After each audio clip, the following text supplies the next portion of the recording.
Selamat datang pada video kali ini. Kita akan membahas tentang 7 fakta Yunani kuno tanah para Olimpian. Orang Yunani percaya bahwa pikiran manusia mampu memahami segalanya.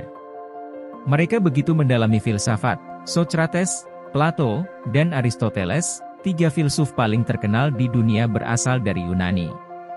Tidak hanya itu, banyak gagasan tentang pemerintahan juga muncul di Yunani kuno.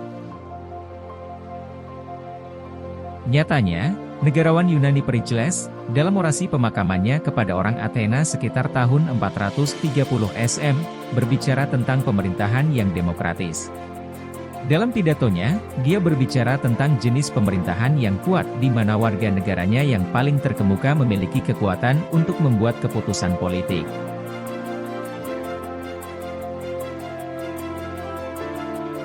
Bukankah itu terdengar seperti demokrasi? Sebagian besar bangunan di Washington DC, ibu kota AS, juga memiliki ciri khas Yunani. Lincoln Memorial di Washington, misalnya, meniru bangunan Yunani yang terkenal, Parthenon.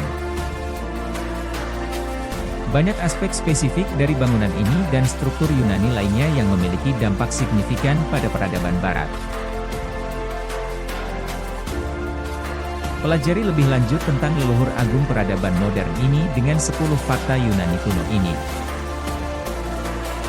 1. Peradaban Minoan dan Mycenaean sudah ada sebelum Yunani kuno.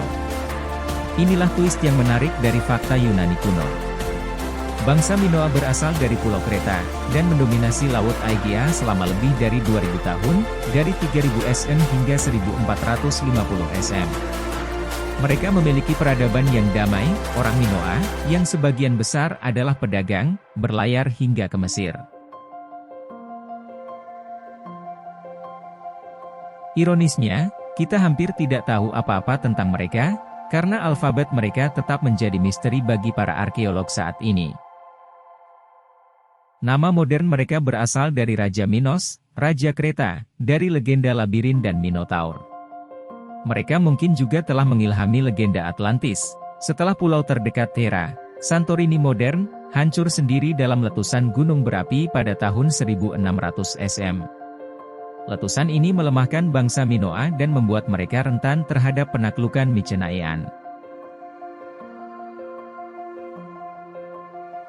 Bangsa Mycenaean berasal dari Yunani Selatan, dan berpusat di sekitar kota Mycenae.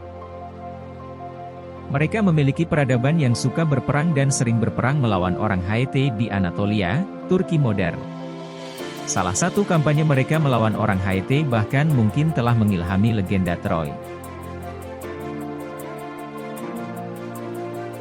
2. Puisi epik mendominasi sastra Yunani selama zaman kegelapan mereka.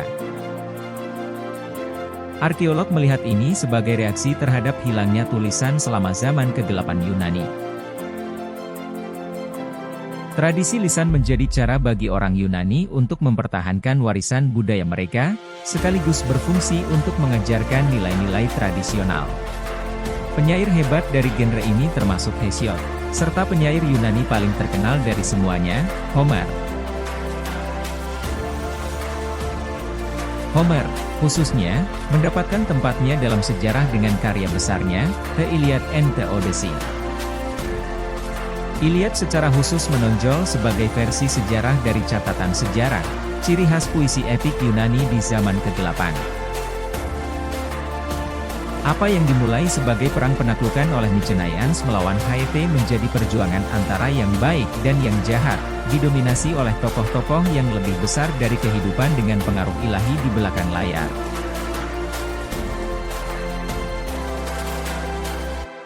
Pada saat yang sama, para pahlawan dalam cerita tersebut menjadi perwujudan dari kebajikan Yunani yang ideal, yang bertujuan untuk menginspirasi generasi muda Homer. 3. Yunani kuno membagi dirinya menjadi negara kota yang berbeda. Negara kota Yunani bangkit selama zaman kegelapan Yunani dan berdiri kontras dengan kerajaan Mycenaean dan Minoan yang bersatu sebelum waktunya. Arkeolog dan sejarawan melihat kebangkitan mereka sebagai reaksi terhadap keadaan saat itu. Itu termasuk suasana kacau zaman kegelapan pada umumnya, dan geografi Yunani sendiri. Secara khusus, geografi pegunungan negara itu menyulitkan banyak orang untuk bepergian dan berkomunikasi satu sama lain. Ini bekerja seiring dengan fragmentasi budaya yang dihasilkan dari keruntuhan Mycenaean dan migrasi Dorian. Orang Yunani membagi diri menjadi kelompok-kelompok suku yang mendasarkan identitas mereka di sekitar daerah asal mereka, yang menyebabkan munculnya negara kota. 4 aristokrat menggantikan raja saat Yunani kuno meninggalkan zaman ke-8-nya. Sejarawan masih tidak yakin apa yang menyebabkan pergeseran politik, hanya saja ketika zaman ke-8 berakhir, sebagian besar raja Yunani mendapati diri mereka digulingkan. Sebagai gantinya, kekuasaan diberikan kepada pemilik tanah yang kaya, para bangsawan, yang mendominasi politik di kota asal mereka. Beberapa pengecualian ada, tentu saja. Misalnya, di wilayah Tesali di Yunani Utara, raja terus memerintah hingga masa Perang Persia. 5. Konsep kejam dan Solon berasal dari Athena saat ini. Kedua konsep tersebut berkembang dari ketidakstabilan politik yang menyertai kebangkitan aristokrasi. Kemakmuran yang tumbuh, dan ironisnya, ketimpangan sosial yang datang dengan berakhirnya zaman ke-8 juga berkontribusi pada ketidakstabilan politik.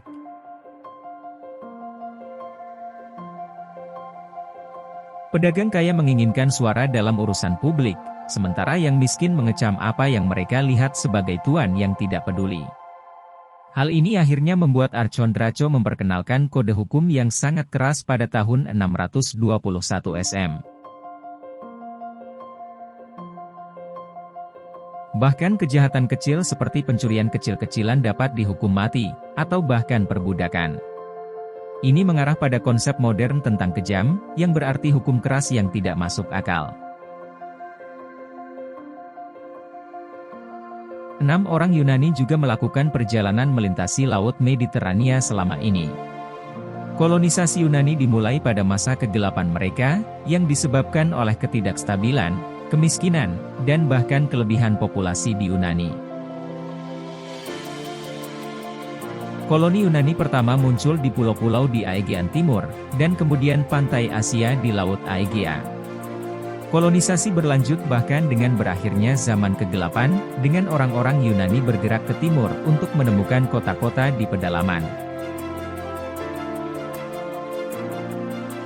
Orang Yunani lainnya berlayar ke utara, melalui Selat Bosporus dan Dardanella, menuju Laut Hitam. Hal ini membuat mereka menemukan koloni di Crimea, di zaman modern Ukraina, yang menjadi pengekspor biji-bijian utama ke Yunani. Orang Yunani lainnya berlayar ke barat, tempat mereka mendirikan koloni di Sisilia dan Italia Selatan. Salah satunya, Syracuse, tetap menjadi kota besar Italia saat ini. Ujung Tiran juga naik ke tampuk kekuasaan dari perebutan kekuasaan saat ini. Inilah contoh fakta Yunani kuno yang aneh tapi nyata. Hari ini, setiap kali kita mendengar kata tiran, kita secara otomatis mulai membayangkan para diktator yang mengerikan di abad ke-20, seperti Adolf Hitler atau Joseph Stalin. Namun, di Yunani kuno, seorang tiran hanya merujuk pada seseorang yang merebut kekuasaan dengan paksa. Dan banyak dari mereka memang terbukti sebagai penguasa kejam yang hanya memedulikan kekuasaan, menginspirasi definisi modern. Namun, tiran lain menggunakan kekuatan mereka secara bertanggung jawab, memperbaiki situasi rakyat mereka, dan membuat kota mereka lebih kuat. Itulah 7 fakta Yunani kuno tanah para Olimpian. Semoga informasi ini bermanfaat bagi Anda. Jangan lupa like, komen dan subscribe untuk video berikutnya.